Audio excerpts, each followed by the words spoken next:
In a moment we'll have some slides up and we'll talk about what we're going to be doing today. But we want to acknowledge that this is RUOK week. It's a time where we have focus on the importance of conversation. And we're going to be having conversation together, Craig Furneaux and myself, Deb Ward-Mackay, for those who don't know us. And we're going to be taking you through Craig's journey to calm. But before we do that, we want to acknowledge the Turrbal and the Yugara as the First Nations owners on the lands where QUT now stands. We pay respects to their elders, laws, customs and creation spirits. We recognise these lands have always been places of teaching, learning and research. QUT acknowledges the important role Aboriginal and Torres Strait Islander people play within the QUT community. Please be aware this session is recorded. All participants will be muted to prevent interruption and distractions for us in this little studio at QUT. There will be a Q&A at 12:40, so please send your questions into the Zoom chat. We may be able to unmute closer to the time, but we do have a large audience, so it's probably better if you don't mind using the chat. Just like any QUT seminar or online event, please be respectful, behave with appropriate conduct and suspend judgment today, in particular when we focus on mental health. We acknowledge direct and indirect lived experiences with mental health. We encourage early help seeking and awareness about access to supports without judgment and stigma. Please speak with someone or with your doctor if you're concerned about your mental, emotional or overall health and well-being. It's a particularly challenging time, so we understand and respect that this might be a time for you to find some challenges in life, and it's an important time to reach out and have conversation. We're here for you. Thank you. I'd like to acknowledge QUT Chaplaincy, who have organised this event today. The QUT Chaplaincy welcomes and supports students from all cultural backgrounds, religions and beliefs. The services include professional, pastoral and spiritual care, faith-based discussions and forums, faith-based groups, prayer, worship, meditation facilities, faith-based services and ceremonies. I'd like to really acknowledge Fang Ling Quested and Rachel Santo for their supports today. So my name's Deb Ward-Mackay. I've come to QUT I've been here for over 10 years, and I'm really delighted to be with Craig today to talk about his journey to calm and in the context of the RUOK week and conversations. My background's a health professional and more recently as a mental health first aid instructor, where I first met Craig, who was doing the course some time ago earlier this year before we went into lockdown. Yeah. So I'd like to introduce Dr Craig Furneaux, and Craig is a senior lecturer with the Australian Centre for Philanthropy and Nonprofit.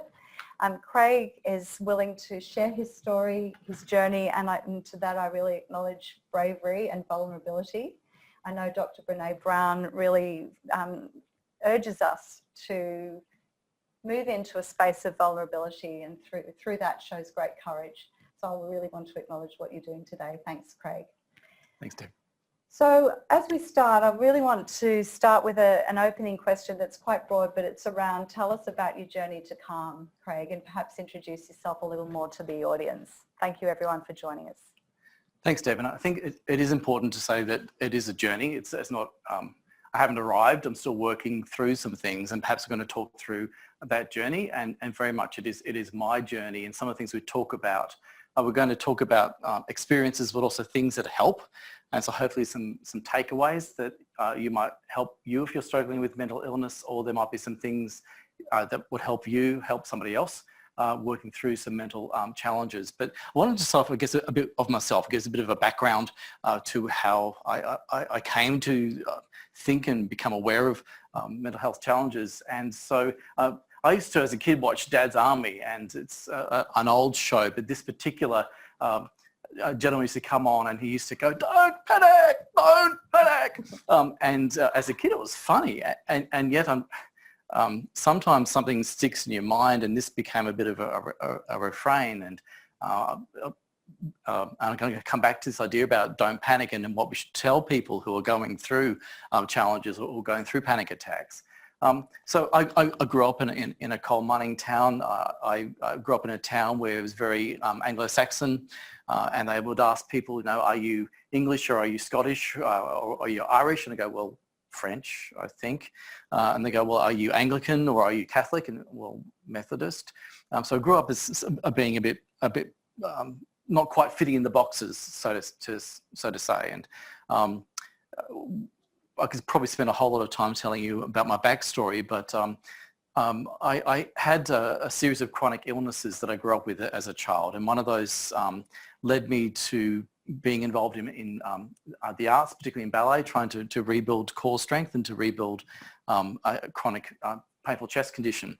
And to respond to that, I got involved in dance, and through when I was 19, I found myself in Israel doing some dance work, and I, you know, the expression pride comes before a fall. I was trying to outdance somebody from the Boston Dance Company, and of course, wow, you know, they're brilliant, and pride did come before a fall. I ended up with a broken foot, and I ended up alone in a monastery in Jerusalem with God, and ended up a very strong call that it wasn't just about making money. I felt called into the ministry.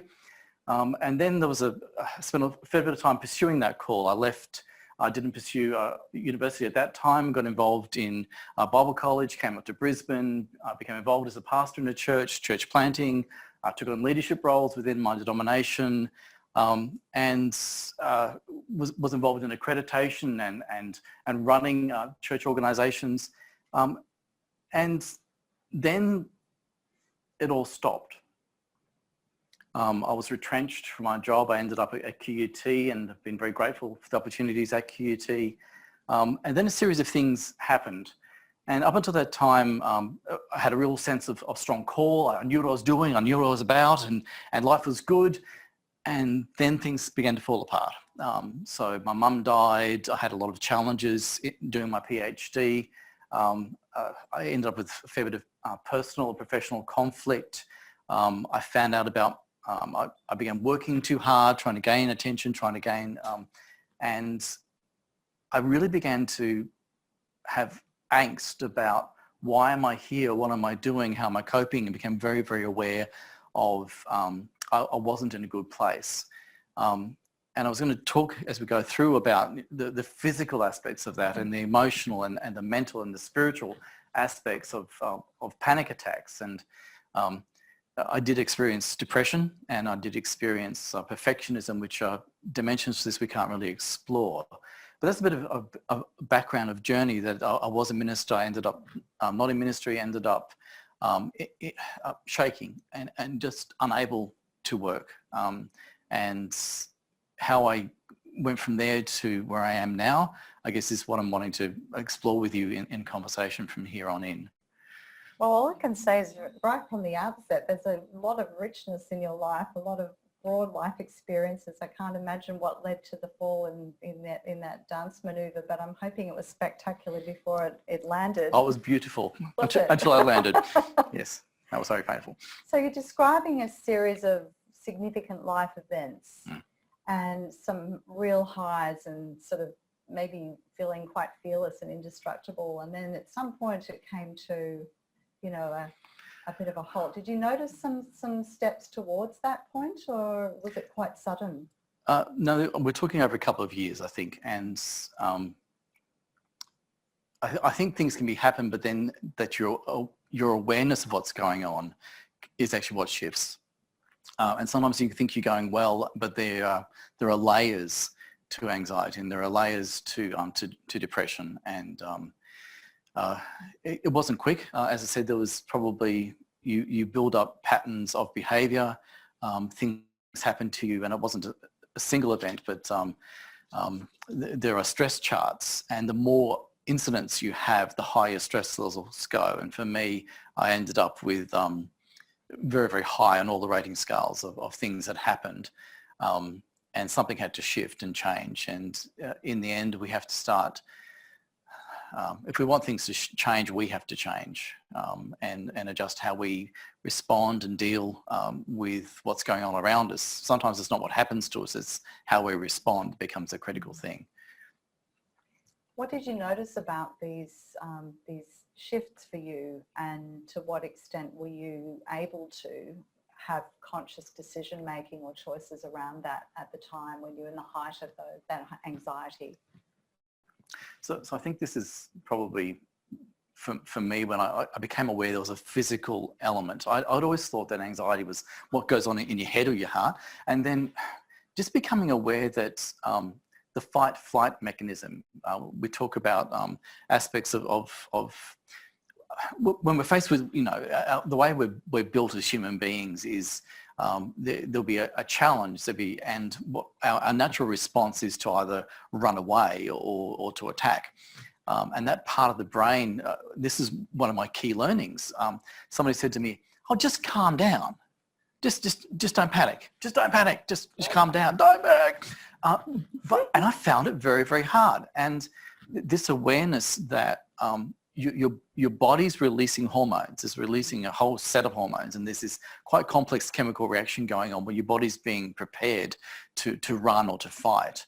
And you can't counsel somebody when they're in that state. And for me, there was panic attacks, 4 o'clock in the morning, just awake and just heart's pounding and sweating and I'm unable to just calm down. And so for me, this first key was just becoming aware that there is a physical aspect to anxiety, and that this part of the brain that releases this cortisone actually just takes over. You're not thinking rationally. No, you're not, because that part of your brain that is the automatic response is what's driving everything, because you haven't got time to think, you just got to respond. And so for me, finding out what to do about that became highly useful in terms of responding and dealing with panic. Yeah, I'm sure you didn't want to be having to live with that happening, and it was probably unpredictable in its timing and its occurrence and its impact. Yeah. So let's hear a bit more about what actually happened and what sort of helpful things you identified in that phase, and let's look at the physical side of it. Well,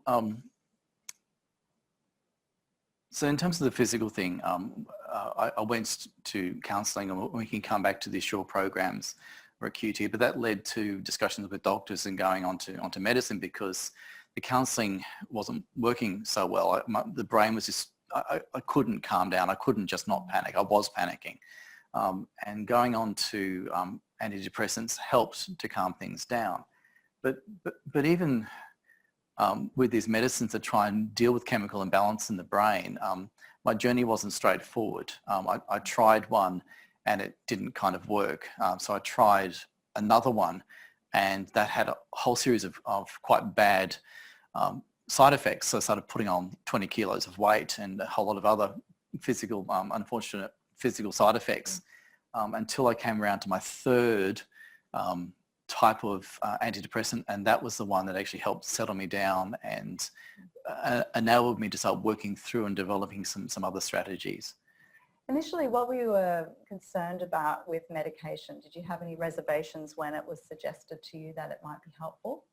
Well, I hit a point where I knew I just needed help, and there is a stigma, oh, you're on meds, but there are different types of medication, and I think that's the critical thing.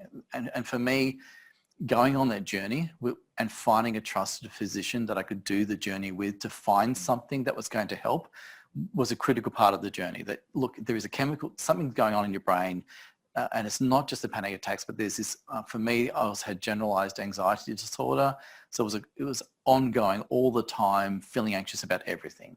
And I just needed something just to settle that down so I could start taking other steps that were more long-term to help me. But even the physical, dealing with the drugs, there was not one, it was a journey. So as you mentioned, your journey, if you like, was having rapport with and trust with a physician. Yeah. And was that the first doctor you spoke to, or was it that a journey in itself? No, it was finding the person who would listen, because what I tended to find, some GPs just, they give you the first thing, the automatic go-to, and that doesn't work, then sometimes they're more or less willing to listen to you. For me, it was a psychiatrist, and that was actually hard, going to a psychiatrist. I found that hard because there's a stigma around that. And I tried a psychologist, and they said, well, look, I can't help you with the drugs. You're going to need to do that. And yes, going through that journey with the psychiatrist and finding what helps, that made a big difference. Yes, so a psychiatrist, for those who aren't aware, is a specialised doctor. So it's really important for a referral from a GP to a psychiatrist. And then for those who aren't aware, if the GP feels that a mental health care plan is helpful, they can write a referral for that, and people are eligible for Medicare rebates to allied practitioners, including psychologists. So are there other lifestyle interventions that you might have found helpful at that time, or was the mainstay having stability with that medication and finding the right one for you? So there are other couple of ones. I also found out that I had sleep apnea. Quite bad sleep apnea, so I wasn't getting good sleep at night, and that my oxygen, my brain was being deprived of oxygen, and that in itself was a major issue. I was waking up feeling exhausted just because I wasn't getting sleep at night. So there's a process around making sure I had good sleep. For me, that was a sleep apnea machine. That meant I got good sleep. People in my house weren't being kept awake by my incredibly loud snoring. The other physiological effect was I began to have a lot of gut problems and having to adjust food so that I wasn't reacting. So there is a brain-gut relationship that's complex and probably needs a whole session just on itself. Certainly, we've had Dr. Espen Strodel talk about that through chaplaincy, haven't we, Pengling? So yeah.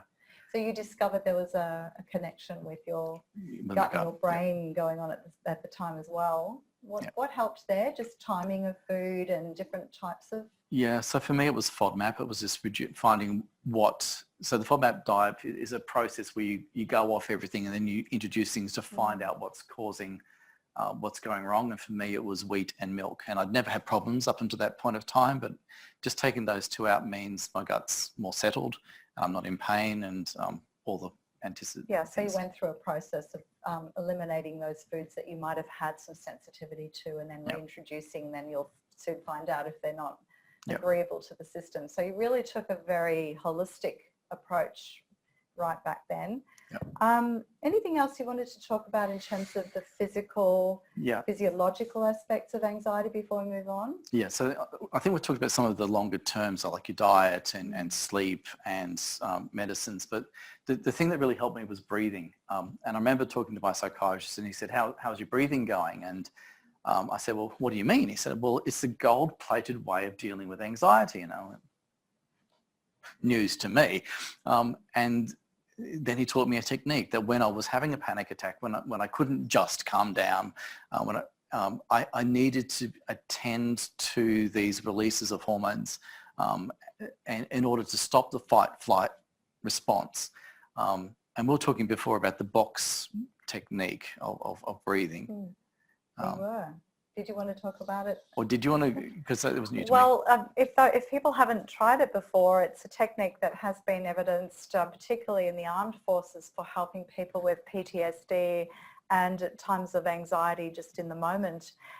The technique involves taking an inspired breath, pausing at the top of the inspired breath, and then expiring, and then pausing at the end of the expired breath. And the same number count applies to each component. So it forms, if you like, a box.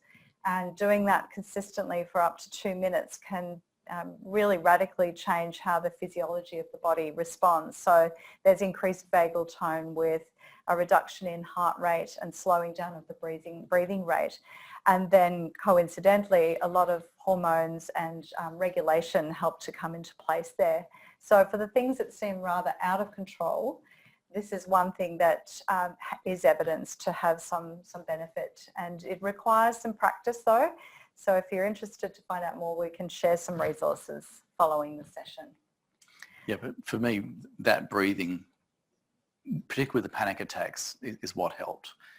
Just to calm everything down and get into a better space. But it wasn't, of course, the only thing that helped and worked. Excellent. Well, we might go on to talking about the soul. Yeah. And I know you want to talk about mental and emotional aspects of anxiety. So what are some of your insights here? So for me, it's how do we deal with anxious thoughts? So there is a physical element, but there is this what's going on in the brain, and so for me, this is very much it's still a journey, and I'm still reading and still learning. But I'd grown up with this idea that you need to wrestle with your thoughts, that you need to take hold of them and cast them down, and there was this very much this engagement process. But what I found was the more I engaged, the more I grappled. It's almost like I was empowering it, and the imagery in my head is kind of like, do you know a little dog, and you pick up a little dog and you bring it up, and the more you hold it, the more ferocious it gets. It was like that with some thoughts. I'd just be obsessing about these thoughts, and the more I held it, the more vicious it got, and the more difficult I had with actually letting it go. And there are approaches to thinking and to therapies that really encourage you to debate, to argue, to replace. But for me, that didn't work as well. That therapeutic approach certainly has benefit, and I think in the long term, really thinking better thoughts was better. But just at this point of time, I was just struggling, and would obsess and would investigate and interrogate. Was that right? Was that wrong? Did I really do that? And I needed to find something else that would work. Yeah. Yeah. So that you're referring to type of cognitive behavior therapy, are Yeah. you? And you were doing that with your psychologist? Yeah. Yeah. And when I went to the psychiatrist, we went on a different tack. And there's another therapeutic approach called acceptance commitment therapy. And for me, because I was obsessing, because it felt like my brain was whirring out of control, finding another approach that would really enable me to deal with the thoughts and not give them power became important. And so the acceptance commitment therapy is basically finding ways to disengage from the thinking. So if there's a problem thought, and there are some visualization techniques. So the ones I found helpful is what's called leaves on a stream. So this thought comes in, you're no good. That person doesn't like you. You're going to fail at your job. Something bad's going to happen. And we have a choice about what we do with that. We can investigate it. We can engage with it. And for me, that was feeding the anxiety. And so just saying, well, thank you for that. And imagining it's on a leaf, and you just let it go past. And another thought would come in, and just imagining it will go past. Or another technique I found was imagining your brain's like a chatterbox. It's just going all the time. And I think some research is about 80% of what we think is actually not necessarily positive or helpful or encouraging. And that's acceptance commitment therapy. It's not that we don't think. Is the thinking helpful? Does it lead to a good outcome? And if it's not helpful, if it's not worthy, if it's not worth thinking about, then let it go. And so the other idea is that there's a radio, and you just turn the dial down on the radio. It's there in the background, but it becomes just noise, white noise. And trying to stop yourself thinking didn't work for me, but just turning down the volume. And de-amplifying it, or just... Yeah, and disassociating that, okay, I'm not my thoughts. I think certain things, but I can go, okay, thank you for that, and just let it go became a very helpful strategy for me personally. Yeah, I know that we talk about emotions and considering them more as information. And that might be a way for some people to find some calm with that, to notice those emotions, not necessarily to have judgment about them, but to just be aware of them. They do provide information, but those recurrent and intrusive thoughts and emotions can really, challenge you, can't they? So I think that's what you're describing. Yeah, and that of course led me to the whole mindfulness movement, and an awareness that there is, so one of the takeaway quotes is that fear is all about the past or the future. And so being present, and finding ways to ground yourself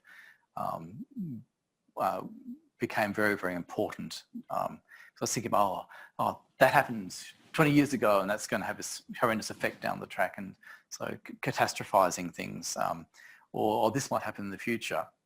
So simply being grounded in the present.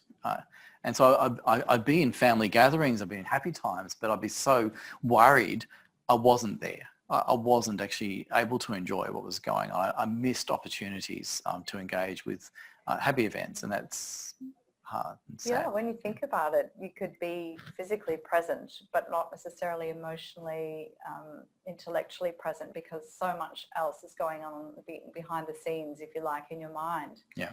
For people that may be tuning into that, that's something to really try to speak about with others, or speak with your health professional, because it can be so intrusive and so debilitating. Yeah. And when we're talking about general anxiety versus generalized anxiety disorder, just to distinguish, I mean, most of us experience anxiety in our lifetimes, and particularly in recent times we've got a lot of challenges and uncertainty. But when it tips into becoming really impactful in terms of intruding in quality of life, your activities of daily living, your functionality, it becomes something more than regular anxiety, doesn't it? Yeah. And so it's about discussing the difference and knowing the difference and seeking help. Yeah, and again, finding somebody who's willing to walk on that journey with you and help you. And there's plenty of resources out there as well, and not every technique's going to work for you. So it's finding something. I knew somebody who they said for them, imagining their fears, got on a bus and left and got out of town. That for them worked. So it's finding ways to, in acceptance commitment therapy, is diffusing. So we tend to get emotionally involved with our thoughts, and we identify with our thoughts, and somehow just to go, well, actually, they're just thoughts. They're just thoughts. They're not me. A little bit of safe distancing. They're just thoughts, and I don't have to engage with them. They don't have to change how I feel. And so, other mindfulness things about, being aware of your senses. And I remember partway through this, I was walking through the gardens feeling depressed, and I just looked up. I lift up your eyes, and I looked to the hills from whence your help comes. And I looked up, and I was surrounded by a beautiful garden, in a stable job. And actually, life's not so bad. And just being aware and seeing and feeling the wind on your face. There's a whole lot of mindfulness techniques about being present. Present and sensory. Yeah. Absolutely. So I'm wondering about music and the role that music plays for you at this point. Yeah, because you've mentioned it here when we've had conversations before this conversation. So what is it about music? So for me, what I found helped at work was I had classical music playing, and there is some research that talks about alpha rhythms and this steady, fairly often quite bright beat, and what they can do to help cognitive function, that you actually can operate better, you're not as anxious. I also found some songs whose lyrics really connected. I found a couple of songwriters that had been through trauma and wrote out of that pain and yet found hope amidst the pain. And so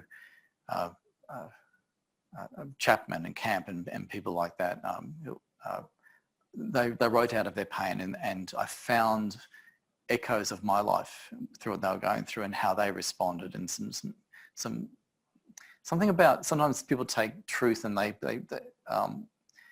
bring it down to a song, and then and it's easy to remember those words and that music and to sing that to yourself. And sometimes when people sing, you can hear the emotion in their voice and how they've been able to process. And you begin to think, well, if they came through it, then perhaps so can I. That's wonderful. Well, that brings me to thinking about, let's talk about spiritual dimensions of anxiety and what you've discovered in your journey there. So I guess, what have you learned in this space? Learned and learning. The ongoing journey, yeah. So again, for me, there's partly an unlearning and then a relearning. So if you remember, I felt a strong call when I was in Jerusalem, and for 20 years of my life, I pursued that. I was in ministry. I knew what I was doing. I knew how I was doing it. I had a strong sense of purpose. And when I was retrenched, that stopped. And it wasn't just the retrenchment. It was I couldn't. It was like all the doors had shut. I couldn't find a way back. And what did that mean? Did I hear wrong? Did I get that wrong? And again, I ended up with the psychiatrist I was with happened to be a Catholic, and he said, oh, have you read Dark Night of the Soul? I said, I don't know what you mean. And then I found there was this whole seam of other parts of my faith that I just never read. I'd never been exposed to.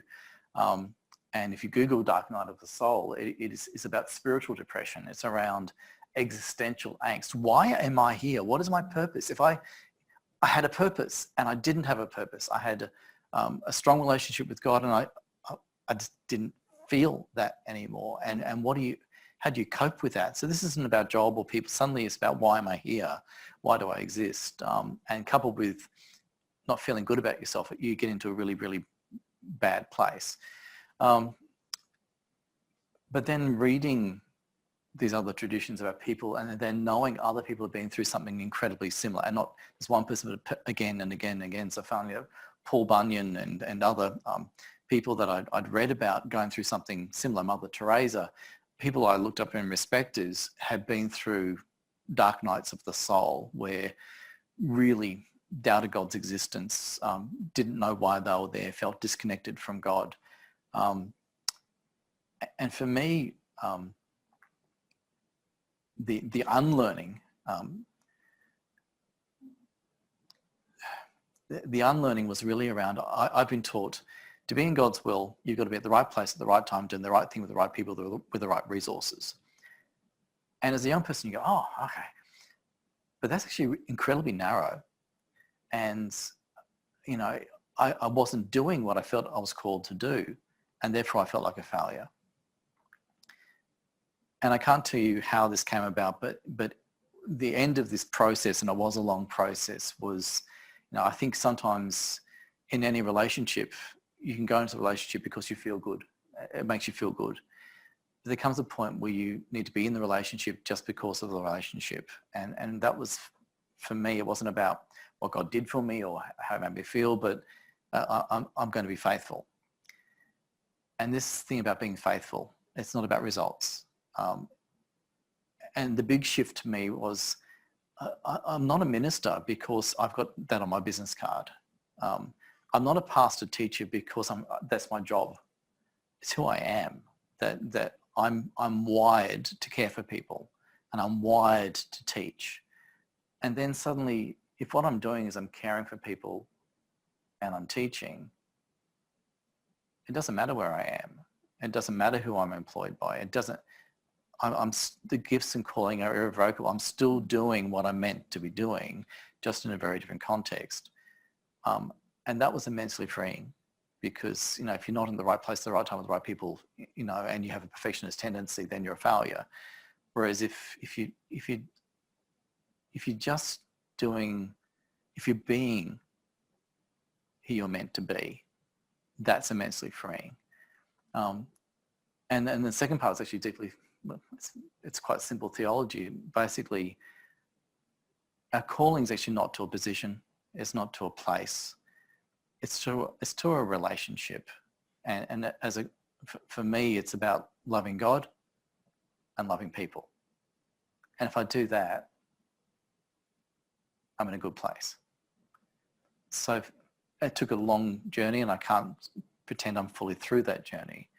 But once you think about my purpose in life is basically to be in good relationships with God and with other people, and to seek their betterment and their well-being, it's immensely freeing. May I just touch in on something? I wondered about self-care and self-love.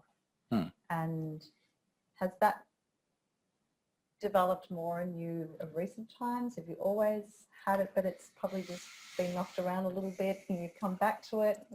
How does that sort of... So I'm doing a lot of work on perfectionism at the moment, and for me, I wasn't perfect and that wasn't good enough. And so it's very hard to love yourself when by temperament, by upbringing, by reinforcement, this idea that you've got to be perfect, otherwise you're not acceptable, was hard. And so, yes, that's part of my journey, is that I'm more relaxed in who I am, and that makes me actually easier to respond better to others and to deal with stuff that comes through the door. Yeah, that's really special. Thank you. Given the time, and Yes. we're going to move into Q&A shortly, I just wondered if you'd like to share some final insights, Yep. some overall insights that we perhaps haven't talked about so far in the conversation. So I think as we've talked about it, there are, for me, three elements that just being aware that there's a physical, a mental, and for me, a spiritual aspect to that. And I needed to work my way through all of those, that it wasn't just about taking a pill. The pill helped, but it was also about changing the way I thought and I dealt with anxious. It was learning breathing techniques. It was dealing with my sleep apnea. It was eating better. It was getting sleep. It was exercise. It was thinking about why I was here and finding purpose and meaning. All of that together has been the shift and the change. But in each of those journeys, finding the right medicine was a journey. Finding the right therapist was a journey. Within each one of those, it's not been a simple process. It has been a journey. So I think, the idea about finding a therapeutic alliance, finding a set of people who are going to work with you and help with you and stick by you is critical. And just to keep going, if a certain medicine isn't working, talk to your doctor, find something better. If a certain technique isn't working, talk to somebody, find something better. That keep going, keep trying. I like that, and I think also you've really strongly mentioned that finding the things that do work for you are the things to acknowledge and appreciate, but also to practice. So how important are those practices, and to what extent do you build those into your sort of daily or weekly life? Well, see, I think that this is the challenge, is any one of us can fall off the cart.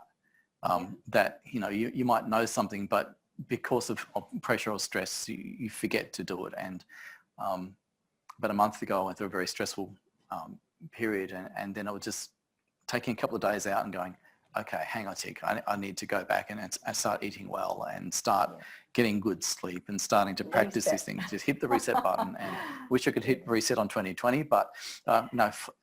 And so it is a journey, it is a practice, and there are levels of learning. So as I said, I'm still reading, still growing, still working through things. That's the thing, isn't it? Life itself is the journey. Yeah, it is. I want to thank you very much for sharing with us, and acknowledge that we have covered a lot of ground here. And just to recap, that you've talked about your physiological self, your soul, your mental, emotional well-being, and your spiritual well-being. And connecting all of that has been really important in your journey. Discovering the things that have helped you and the things that have been less helpful is still a work in progress. And letting go of perfectionism it's definitely a work in progress. It's something that a lot of us are probably working with, and we've got our own things to work with. But I really appreciate that you've shared so openly with us today. So thank you, Craig Furneaux, for that. Thank you for Chaplaincy for enabling the activity, the event to happen during RUOK Week.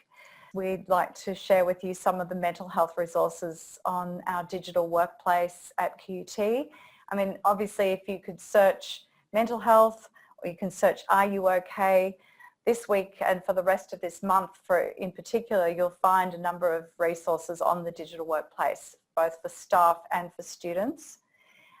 So the staff information is there on the slide at the moment, and then we also have student resources. So we might go back to this slide.